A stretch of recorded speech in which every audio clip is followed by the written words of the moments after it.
Alright, it's your boy. I'm back again with another blackout video.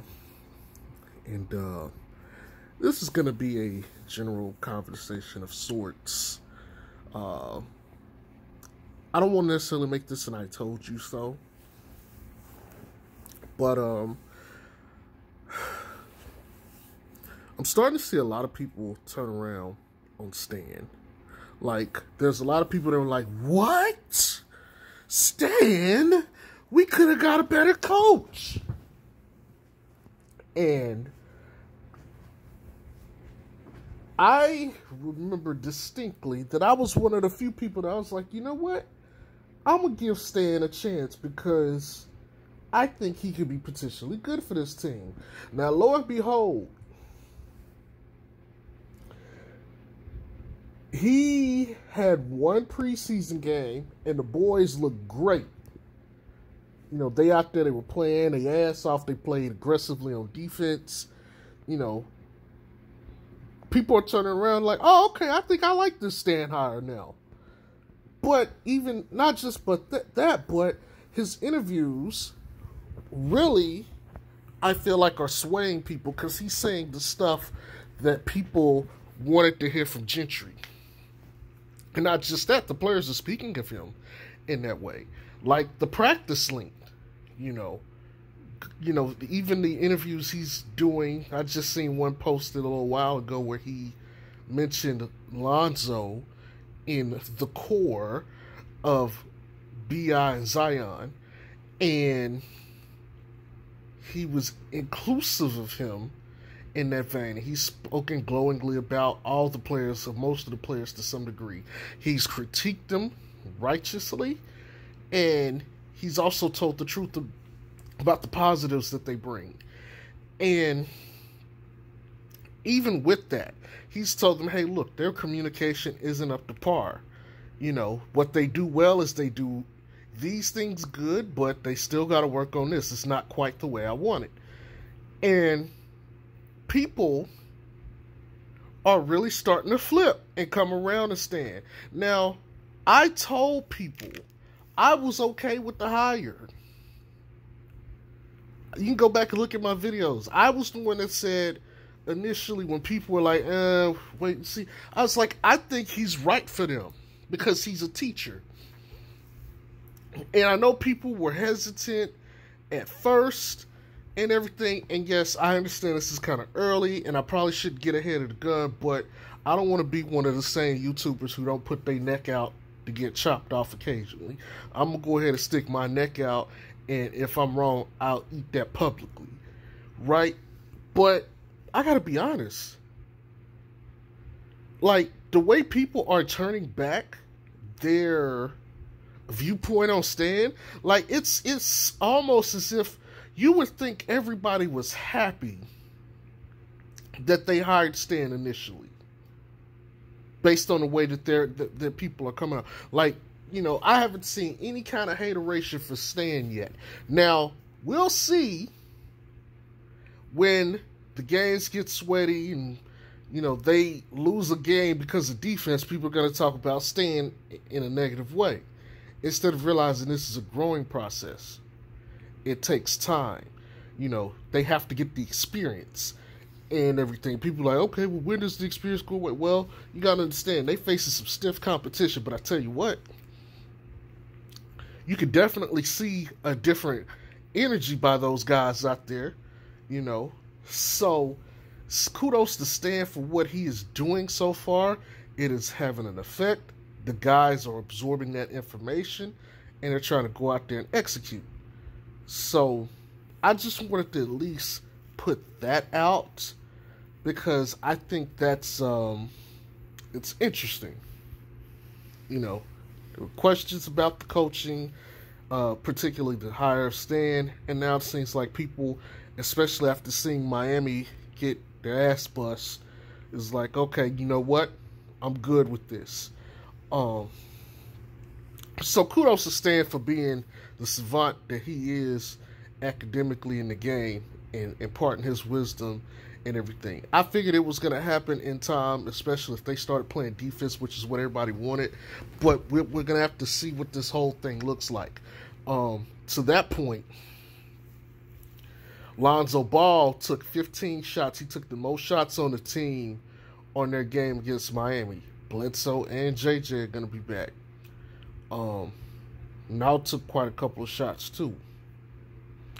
I'm going to look to see a heavy decrease in it. I don't think Lonzo is going to get up 15 shots. I don't think Naw's going to get up. I think Naw had like 11, I think. I could be wrong. Don't quote me on that one. But I'm looking to see a redux in that. And Stan is trying to run plays for JJ and Bledsoe. So that means Lonzo probably was the go-to third option along with Naw. That'll probably change when those two play in the next game. So we'll have to see how that turns out. Now, that don't mean that Lonzo won't be aggressive. I think the aggressive part is going to stay. And the thing that I want people to take note of is you can see where some of the stuff that Lonzo worked on, he was trying to do in-game. And remember, I told you guys to be patient. He really hasn't had the chance to compete against other people and try this stuff and get comfortable and see what works and all of that.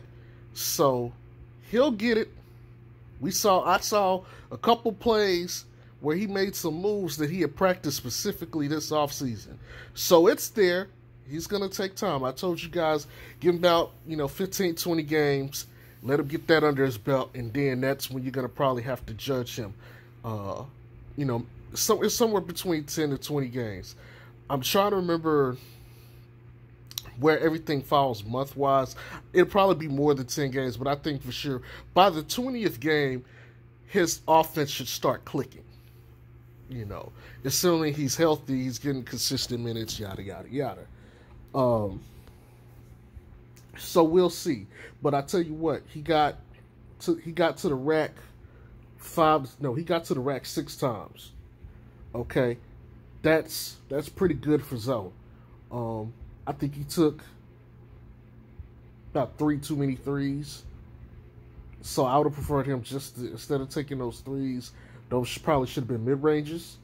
And if you're telling me that throughout the season he's going to take 6 threes, 6 attacks at the basket, and 3 mid-ranges, I'll say he's done a pretty good job attacking all over the floor, and I could take that or I could accept that. I wouldn't even mind knocking 1 3 or 1 basket attack off and giving him mid-ranges, and then he gets 5-5-5.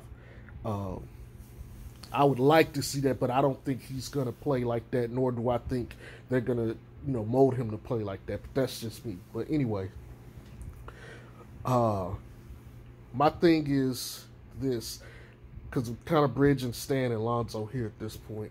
Stan seems to be impressed with Lonzo. I think he's got a lot of faith in Zoe, and I think his expectations. Well, let me say it this way. So I know Stan repeatedly has said there's his expectations of what he thinks they are, and then there's what he actually sees. And I think Lonzo has shown more than what Stan thought. And so his whole thing is, yeah, the core group of guys is Zoe, B.I., and Zion.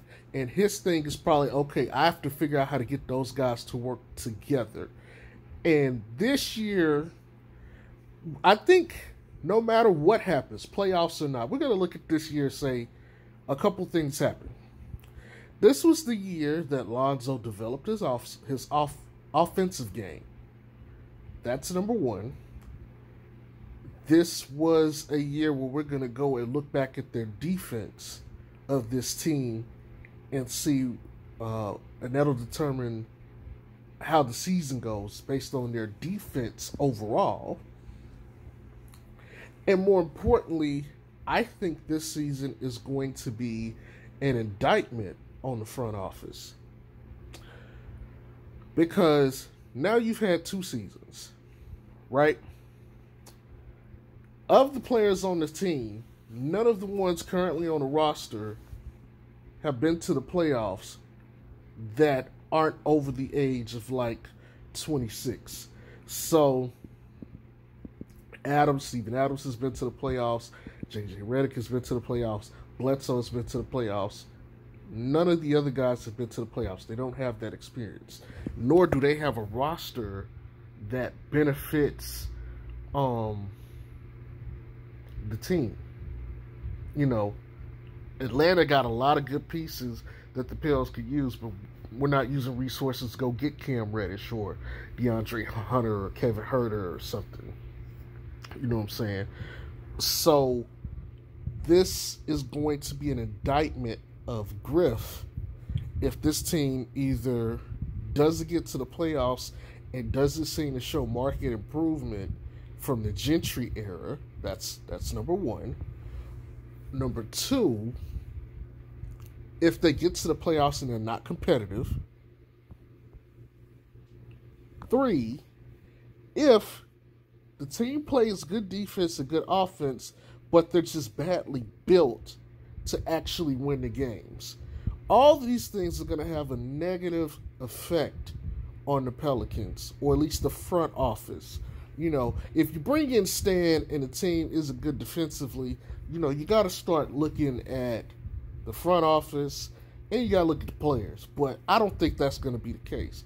Now, if these guys get into the playoffs and they can't at least be competitive, and I know they're going to be rookies, they're going to get their playoff cherries popped for the most part. But when you're a young, scrappy team, you should be able to go in and play against the teams and at least take a game. You know, even for Orlando the last couple years, Orlando would get into the playoffs to take one game. They won't get swept. They'll take one game, right? You got to at least be able to take one game if you're the 8th seed against the number 1 seed, you know, as a young team. You got to get in there and at least fight them, you know. So if they get into the playoffs, let's say they get matched up with the Lakers, they need to be able to take at least a game, okay? If they get 2 games, great. Because if you get 2 games, that you're halfway there. You're sitting there, you got to look at, first of all, you made it to the playoffs. So you automatically, that's a win. But if you go and you take 2 games from the defending champs, and depending on how you take those games, that bodes well for your young core going forward. And now the expectations rise, and now those guys are going to play with more confidence going forward. And again, if this team doesn't perform, we're going to have to look at overall the front office and how all this played out. Now, again, my expectations was for them not to make the playoffs. And so you may be like, okay, isn't that contradictory to what you're saying? Yes, but hear me out. Again, how they play is going to matter just as much as if they win or lose. Because last year, there were games where they were clearly unprepared. Or they had the lead, they couldn't maintain it. Now, if they're in games even to the late stages and they just barely lose, and it's not because, you know, they played bad, but maybe the teams were just better, you can live with that. If they're playing teams and they end up having games like in the bubble when they're getting torched or they give up, you know what I'm saying, then that's bad. That's you can't have that. You cannot have that. So even if they were to lose, how the fashion of how they lose matters. If you win, that matters too, but the fact of the matter is you won. So no matter what you did bad, you won, right? So it's kind of a little bit more hard to critique or take away from that. But if you lose, but you lose like a winner, then that's a little bit different. You know, I think that's what we're looking for. Your losses shouldn't be like, how the fuck did we lose that game? We were up like 17. How do we lose that game? And we shouldn't have games like that. We should be sitting there and be like, okay, we lost to the Lakers. Their front court is bigger and better, and their bench is better than us. We lost the game once our starters went out and had to rest, and the bench came in, and they couldn't get the lead from the other bench. And Zion and Steven Adams just couldn't beat AD, LeBron, and, Gasol. That's what I call a roster issue or matchup issue stylistically. You're not supposed to beat those teams. If we get beat by teams that can outshoot us from three, I would call that more of a stylistic thing, because we don't have the shooters to keep up with those teams to some degree like we did last year, or the floor space, and it won't be there. So if we lose to those teams, that's a little bit more understandable and respectable. But if you're losing to a team like OKC, everybody's going to project OKC to be bad this year. OKC is probably going to be better than a lot of people think. I'm not going to sleep on OKC, but to the point, if we lose to a team like OKC who swept us last year, and we're clearly better talent-wise, you're gonna have to really take a hard look at this team, because something's not right. I get it, the bench is an issue, obviously. You'd like for them to be stronger at the 5 in terms of spacing the floor. You'd like them to have an actual 2 guard that's worth the damn to start. And you want them to have that bench depth and stuff. But there's certain, you shouldn't lose this team. I'll give you an example. I'll give you a football example. So for all intents and purposes, the Chiefs are pretty much considered the best team in the league, because they're, Patrick Mahomes, they're the defending Super Bowl champs. They play like winners. That's like them going and getting beaten by the New York Jets, who are the worst team in the league, right? We can't have, if you're trying to be a playoff team and you're trying to grow talent, that talent has to be able to beat lesser talented teams and beat them convincingly. So the way I look at it, we should be going into OKC, not saying that, okay, they're a weak team, we don't need to play hard, but you should go in saying, okay, not only are we better than them, we need to go in there and beat them so bad that they know we're better than them, so that they look at us and be like, we just can't beat that team.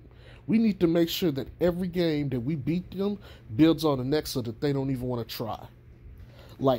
You should want to beat the motivation or the spirit out of them, and you should want to beat them to the point that they can't debate that they know that you're better. There's some teams last year you have to look at it and be like, I could beat that team maybe. We were beating Memphis last year like Memphis was our bitch. We were beating Memphis to the point that Memphis, we saw Memphis, it's like, oh yeah, that's a free game. That is a free game. We're going to beat them every time. We beat them in the bubble, and we beat them in the regular season. They couldn't touch us, right? We need to be treating OKC and teams like OKC like we did Memphis last year. We go in, we beat them, and there's no questions about it. We beat them by double digits. It's not really close. It's not much competitive. It's like, okay, that's the end of that. There should be more teams that we could beat that way this year than last year. So that'll be my synopsis for this video. It's kind of a bridge of a couple topics. It's just me talking a little bit about Zoe Stan in the front office, and kind of how this team is going to be looked at in my eyes. I gotta say, Stan and the team impressed in Miami. Let's see how they look against Giannis and the Bucks. And with Bledsoe and JJ. And we'll see how Lonzo plays, and see if Beyond Zion still play the same way they played, and we'll go from there. But, hopefully they continue to grow on that, and then, hell, we're basically a week or less than a week away from the first game of the regular season. So,